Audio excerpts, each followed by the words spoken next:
A gente não precisa começar saindo, fazendo um pilates. A gente pode começar levantando da cama, pensando, lendo um livro, a gente pode começar a escovar os dentes, a colocar isso como objetivo, mas sempre vai ser muito baseado nos desejos do paciente, isso que é importante frisar.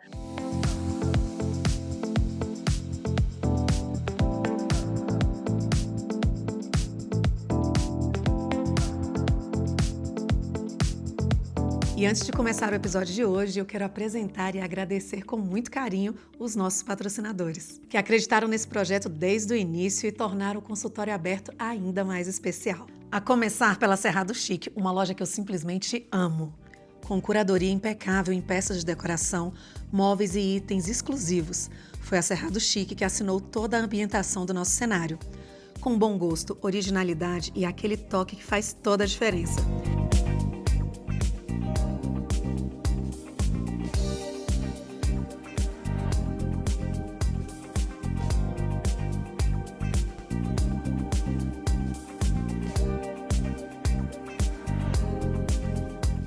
Para você que está nos acompanhando, tem 10% de desconto exclusivo na Cerrado Chic, para que você possa transformar os seus ambientes com elegância. O QR Code já está aqui e o link já está aqui na descrição. E hoje eu abro a porta do consultório para Mariana Muniz. Gente, eu já tive uma conversa super extensa, quase uma pré-entrevista para entender o trabalho dela, porque abrange tantas áreas e faz tanto sentido. Então, você vai ter a oportunidade hoje de conhecer o trabalho de uma terapeuta ocupacional, mas não é qualquer terapeuta ocupacional, é um terapeuta ocupacional especialista em saúde mental, pós-graduada em gerontologia. Eu vou deixar ela falar o currículo para vocês, porque realmente é extenso. Não dá para acreditar muito, porque ela é muito jovem, mas vamos lá. Seja muito bem-vinda, Mari. Obrigada. Por favor, se apresenta, fala um pouco, né, dessa decisão pelo curso, pela graduação que você fez, há quanto tempo você já tem de experiência, explica um pouco das suas pós-graduações, porque tem um monte de pergunta aqui para você. Tá. Eu sou Mariana, terapeuta ocupacional desde 2011, né, quando eu finalizei a minha graduação na Universidade Federal do Paraná. E desde então eu tenho caminhado por várias áreas até chegar onde eu estou. Eu sou pós-graduada em gerontologia, em neurologia do adulto e da criança, 14 anos na saúde mental e há 6 anos no hospital de base como terapeuta ocupacional hospitalar. Mas também caminhei na neuropediatria por um tempo, trabalhei como consultora e mentora de uma clínica e hoje também atendo domiciliar. Ou seja, Um pouquinho de tudo. um pouquinho de tudo. A sua história ela passa por CAPS, Comunidade Terapêutica, Hospital Dia, Neuropediatria e também hospital. Quando foi que você percebeu que a terapia ocupacional era de fato um caminho que dava sentido para a sua vida profissional? Como é que foi essa decisão, essa escolha? Você tinha noção exata do que era o trabalho, de como iria acontecer quando você escolheu lá atrás? Não. Quando eu entrei na terapia ocupacional, eu não entendi exatamente qual era o impacto da terapia ocupacional, o que exatamente era, eu tinha ideias, eu acho que como ainda algumas pessoas têm do que seria, né, porque o nome é um pouco sugestivo. Mas logo quando eu comecei nos estágios e quando eu realmente, de fato, comecei a atuar como terapeuta ocupacional, o que me fez falar: "É isso que eu quero", é ver o impacto que a gente faz na vida desse paciente, o quanto as nossas orientações, as nossas intervenções fazem de fato a mudança na qualidade de vida, na autonomia e na funcionalidade dele. Então, isso que me brilha os olhos, que me faz falar: estou no caminho certo, é isso que eu quero para mim". Os 15 anos trabalhando com saúde mental, muito provavelmente moldou a profissional que Sim, você é hoje. Em que sim. impacto e em qual modos? A saúde mental envolve todo o paciente. Nós temos, né, todas as pessoas envolvem a nossa saúde mental, então, a gente não sempre tem algo ali. E o fato de eu ter uma experiência tão ampla em saúde mental faz com que qualquer paciente que eu atenda, seja em reabilitação neurológica, ortopédica, eu tenho esse olhar para quem é esse paciente, qual é a história dele, como ele tem sido impactado pelo seu adoecimento, seja ele pregresso, recente, como se é mesmo que seja algo momentâneo, porque, né, pode ser que seja algo que esteja acontecendo naquele momento agudo e vai passar. Então eu consigo ter esse olhar um pouco mais amplo, mais empático, sobre esse paciente, eu consigo também trabalhar. Às vezes, o paciente ele não é uma coisa só. Então, eu tinha, por exemplo, um paciente que tinha uma questão neurológica envolvida, tinha uma hemiparesia e também tinha um diagnóstico de bipolaridade. Então, eu consegui ter esse olhar mais sensível, entender como eu posso também trabalhar com esse diagnóstico de bipolaridade, faz com que eu consiga ter êxito no meu atendimento. Esse paciente, de fato, consiga se envolver no meu atendimento e conseguir alcançar que é a funcionalidade e a qualidade de vida dele. Explica para a gente o Certo. que é essa emparesia e um pouco dessa característica do transtorno bipolar, por exemplo, e como é que você atua nessa questão do transtorno, por exemplo. O paciente que tem uma bipolaridade, ela pode oscilar em momentos depressivos e outras crises que ela pode, alguns pacientes apresentam mais ansiedade, euforia, e também ela apresenta alguns sintomas que às vezes até colocam ela em risco. Os sintomas são arriscados para ela e para quem as pessoas que o cercam, né? E às vezes ela tem dificuldade muito de manter uma rotina, de manter-se funcional, seguir às vezes trabalhar, ser produtivo. E quando o terapeuta ocupacional consegue atuar, eu consigo também trabalhar nos momentos de depressão que ela apresenta, que ela vai ter vai ter mais dificuldade em exercer as atividades de vida diária, às vezes de se colocar no mercado de trabalho, de se apresentar nos ambientes. Então eu consigo atingir esse Momento. momento de vida dela. A hemiparesia é uma condição, uma sequela neurológica, onde a paciente perde a capacidade de movimentação ou de sensibilidade de um lado do corpo. Então ele pode ser de predominância braquial ou crural, onde ela pode ser completa, só de braço, de perna ou completo. Essa minha paciente era completa. Então ela tinha dificuldade de andar, de movimento, porque essa perna ela não era tão funcional e ela não conseguia mais movimentar, pegar objetos com essa outra mão. E aí você trabalha Isso, ganho de coordenação motora, pinça, quando o paciente apresenta alteração de sensibilidade, eu vou trabalhar nessas habilidades sensoriais dele, para que ele volte a usar essa mão como outrora usava. Você fala que a casa do paciente ela traz muita informação, mais do que até ali um prontuário, né? Sim. O que essa presença, o que você observa que esse ambiente pode transformar? O seu trabalho transformar também, com as informações que você tem, a melhora do seu paciente? Dentro de casa, o paciente costuma não ter mais máscaras, né? Então ele não consegue performar, às vezes ele não consegue esconder o que ele está sentindo, ou as verdadeiras dificuldades dele, e às vezes quando está dentro de um consultório, ele não lembra das dificuldades do seu dia a dia. Então quando eu estou dentro da casa do paciente, eu consigo entender quando ele fala, eu não consigo cortar, então eu consigo ver, então vamos cortar junto, aonde está a dificuldade, porque às vezes a dificuldade está nas etapas da atividade, não necessariamente na coordenação motora. Então eu consigo adaptar também, então é cortar, então a dificuldade é na pega da faca, ou é um ambiente que eu preciso modificar para que você consiga cortar. Então tudo isso eu consigo trabalhar dentro do ambiente, e daí as demandas vão surgindo com mais facilidade, e eu vou conseguindo realmente atingir meu objetivo, que é ele seja independente no seu ambiente, que ele tenha autonomia para executar as atividades que são importantes para ele.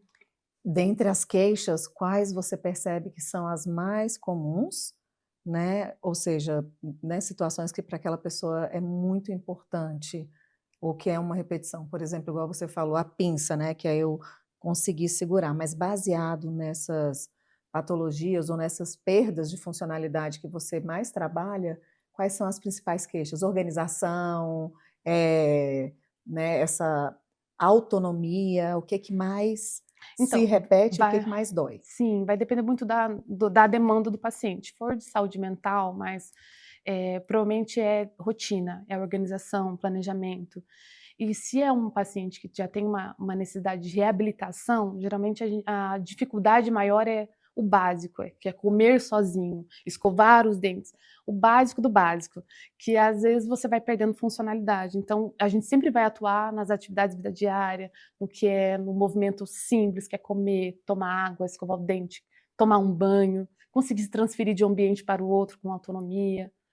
E daí as demais demandas vão vindo à medida que o paciente começa a fazer o básico, né? Consegue ter autonomia para o básico. Maravilha. Você trabalha com reabilitação neurológica, cognitiva e funcional. Como é que você explica para o paciente, em palavras simples, o que funciona melhor para o dia a dia dele?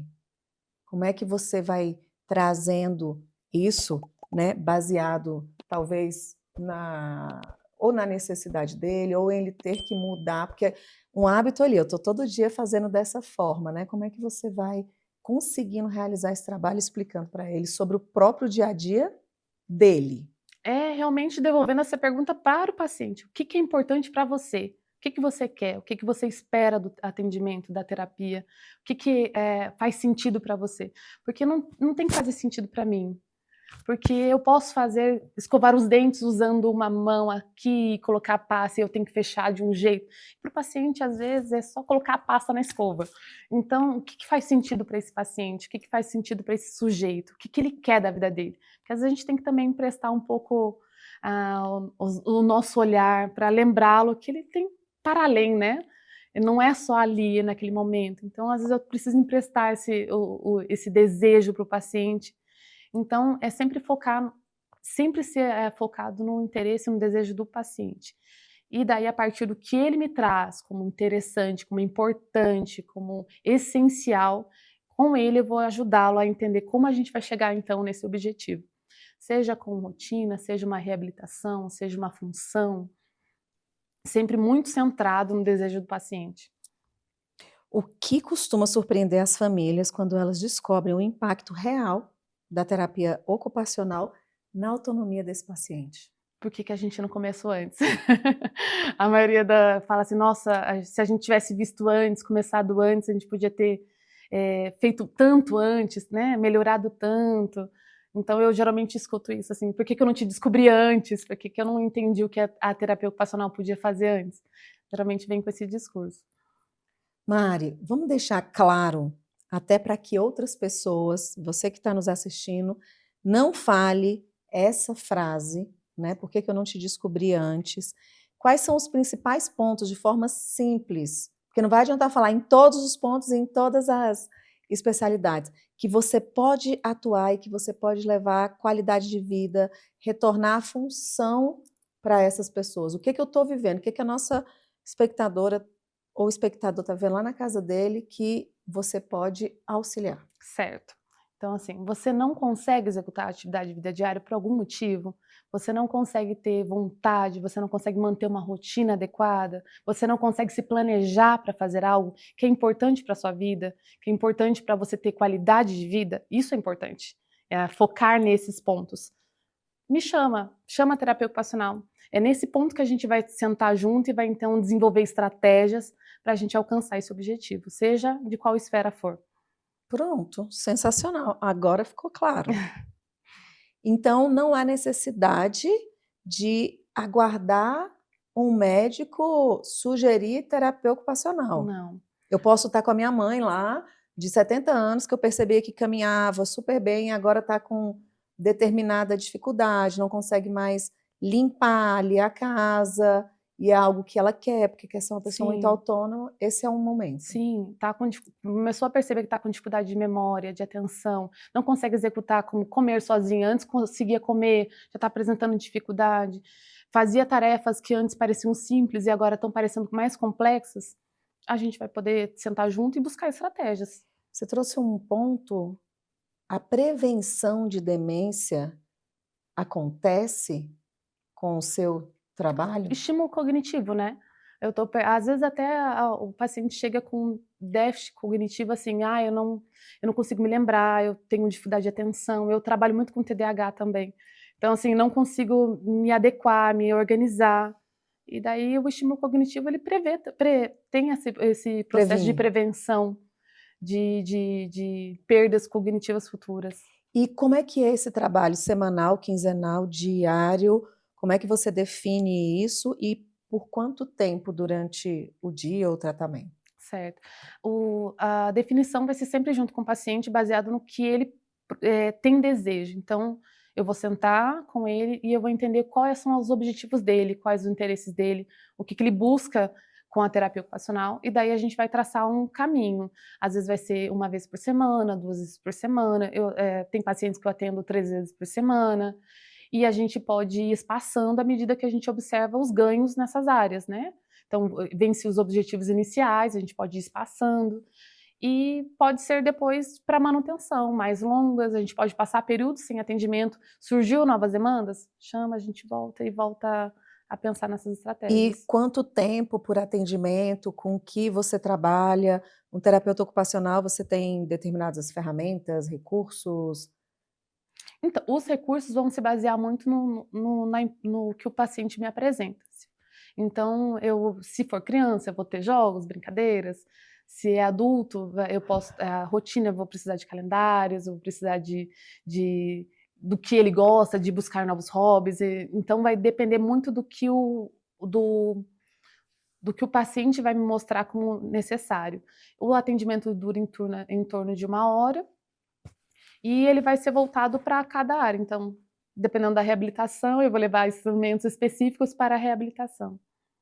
Você consegue compartilhar algum caso transformador em que reorganizar a rotina mudou toda a vida do paciente? Alguns, mas eu vou tentar focar em um. Essa paciente que ela teve um diagnóstico e ficou com uma hemiparesia, e ela veio também com diagnóstico junto com o atendimento de bipolaridade recente. Então ela ainda não estava se entendendo, compreendendo, porque agora tinha momentos que ela estava apta a fazer as terapias, depois ela desistia, ela não conseguia dar progressão, ela não conseguia fazer as atividades da vida diária. Ela morava num sobrado, então ela ficava na parte de cima, e ela não lembrava mais, fazia 1 ano que ela tinha tido esse problema, esse adoecimento, então ela não descia para ir na cozinha. E a primeira vez que ela desceu para ir na cozinha, depois de meses, foi comigo, para ela entender que ela podia, sim, fazer um ovo para a filha dela, ela podia pegar um copo d'água, que ela podia continuar vivendo. A vida da gente não se resume a um momento específico, a gente pode ir para além. A gente vai, às vezes, ter que adaptar algumas coisas para a gente dar continuidade, ainda que seja no processo de reabilitação, mas que está tudo bem. O importante é seguir a vida, seguir em frente.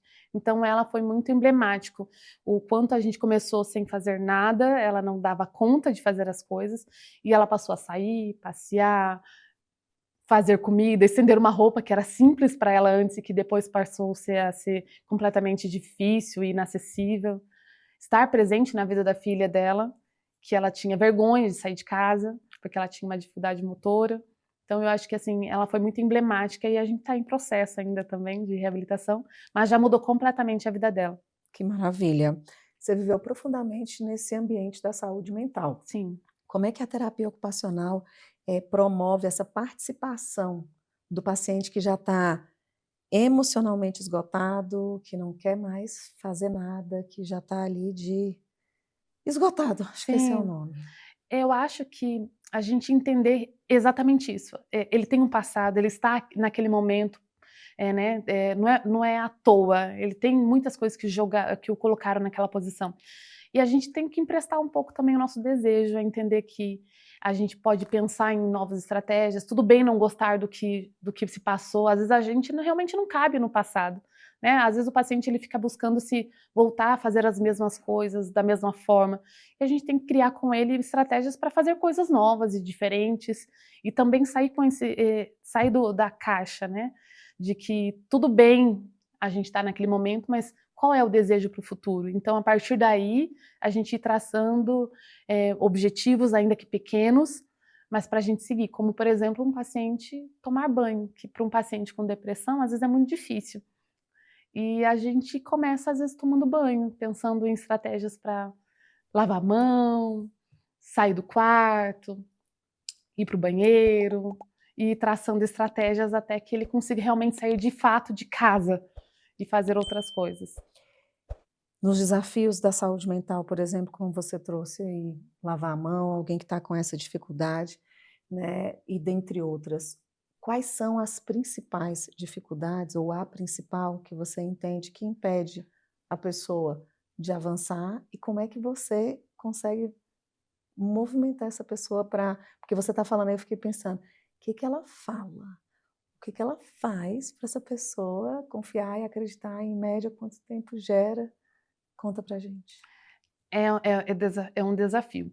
Eu geralmente tento lembrar quem essa pessoa é, quem ela era, e o quanto às vezes eu entender o que é desafiador realmente, e quanto a gente pode traçar pequenos passos. A gente não precisa começar saindo, fazendo um pilates. A gente pode começar levantando da cama, pensando, lendo um livro. A gente pode começar a escovar os dentes, a colocar isso como objetivo, mas sempre vai ser muito baseado nos desejos do paciente. Isso que é importante frisar, porque não é o meu desejo. Então eu sempre tento traçar planos que ele acha que consegue. Então eu tenho um paciente recente, então a gente começou traçando o plano só dele conseguir acordar às 8 horas da manhã.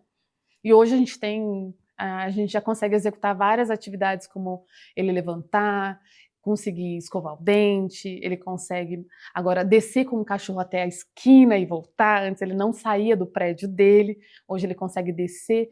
E esses desafios foram feitos juntos, entendendo o que é importante, o que a gente pode fazer junto, como a gente pode vencer mais um desafio.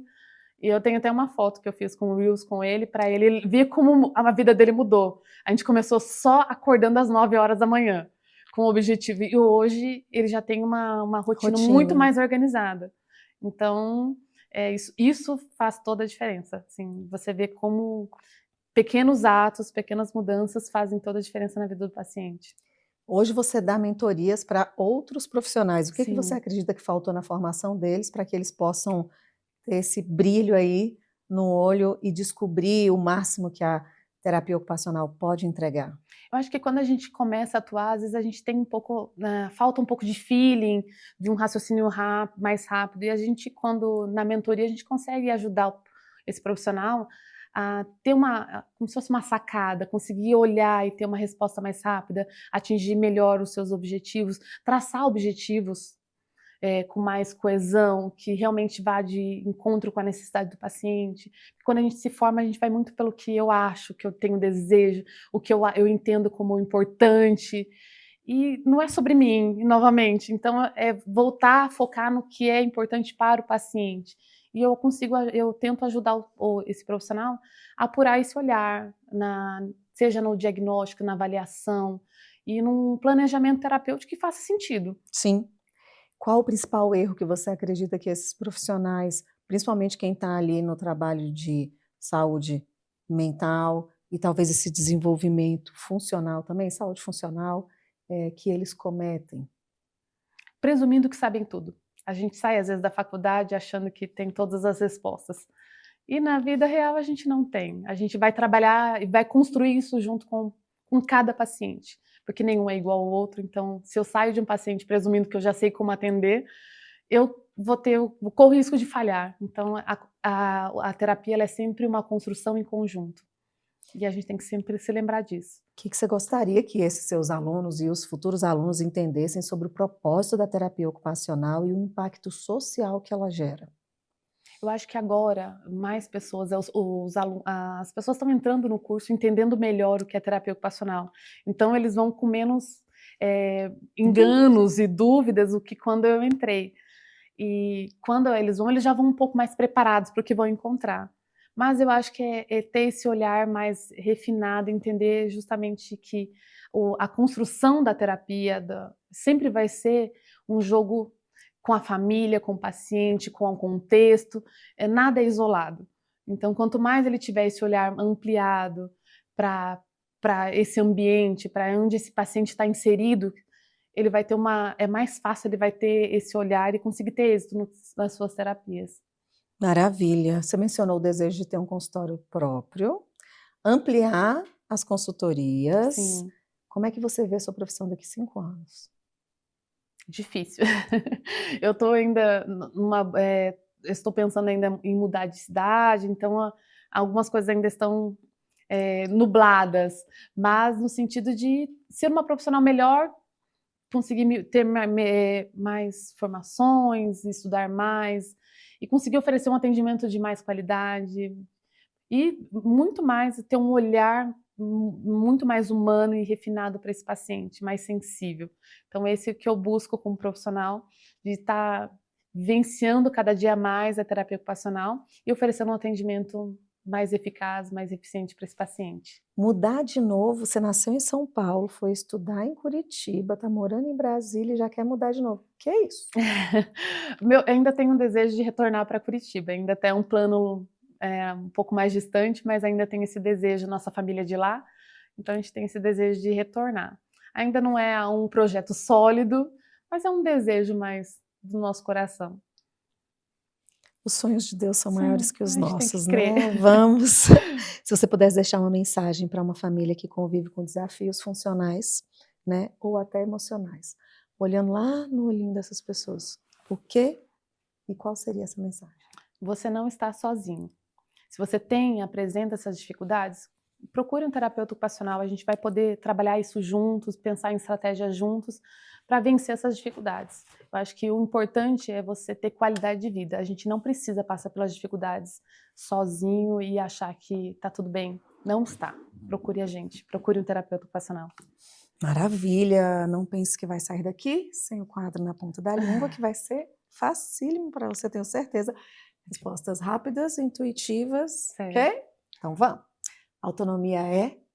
Conseguir executar as atividades de forma independente. Funcionalidade significa? Fazer sozinho. O que mais te toca no atendimento domiciliar é? Encontrar esse paciente aonde ele, na sua base, conseguir com que ele tenha êxito no seu ambiente, que é o mais importante. Uma rotina bem organizada começa por? Um sono adequado. Boa. Uma frase que define a terapia ocupacional. E essa é difícil. Então vamos para a próxima. Quando penso em saúde mental, o que você lembra? É cuidar de ter uma vida organizada. É importante você ter equilíbrio, eu acho que essa seria a palavra. Equilíbrio entre trabalho, família, lazer, atividades sexuais, todas essas áreas são importantes. E o importante é ter o equilíbrio entre todas elas para você ter uma boa qualidade de vida. O maior mito da terapia ocupacional é? Que a gente faz só crochê. Um erro comum das famílias. Subestimar o paciente, ou a criança, enfim. Uma palavra que define o seu trabalho. Propósito. Daqui a 5 anos, quero? Estar melhor, mais feliz. Morando em Curitiba. Morando em Curitiba. Ai, que bom. Obrigada. Foi esclarecedor, realmente. Muito legal. Estava até aqui pensando que tem pessoas que talvez funcionariam muito mais com o seu trabalho dessa forma, né? Indo na casa, tendo essa capacidade emocional de lidar e talvez você, né, possa compreender que é melhor do que um psicólogo tá ali. Então, depende do ambiente, né? Da demanda. Às vezes tem demandas que não são emocionais. Mas elas podem somente ser emocionais. isso, A gente precisa botar em prática, isso. né? Sair do campo do pensamento e colocar em prática. Talvez aquela pessoa não conseguiu compreender daquela forma e não vai saber, né, ali como agir e ter essa amplitude, né? Eu Sim. acredito que facilita totalmente. Totalmente. Muda completamente a vida da pessoa. Sou eu que vou fazer o chamado para ela agora. Se você está com dificuldade de colocar em prática seu planejamento, tá, né, tendo desconfortos nas relações em casa, não está conseguindo, não entende, já está fazendo terapia e ainda assim acredita que você é só procrastinador, Sim. né, e está se limitando por isso. Gente, busca, né? Se ela não tiver a resposta, ela vai ter a resposta de quem tenha, né? Sim, sim. O importante é a gente trabalhar em equipe, né? O que eu sei até onde eu vou, e se eu não vou até aqui, eu tenho um colega, tenho um outro profissional que vai conseguir atingir esse objetivo. Maravilha, sensacional. Foi um prazer, de verdade. Obrigada, foi o prazer é meu. Obrigada. Adorei a entrevista. Que bom, eu também, tenho certeza que você também. Como sempre, eu deixo aqui na descrição como encontrá-la e, gente, muito sensacional. E a energia dela que chega, sabe, não vamos deixar ela embora de Brasília, então, sendo assim, chamem-na para poder melhorar o que talvez você sozinho ainda não conseguiu, né? Claro. Então, até o próximo consultório aberto.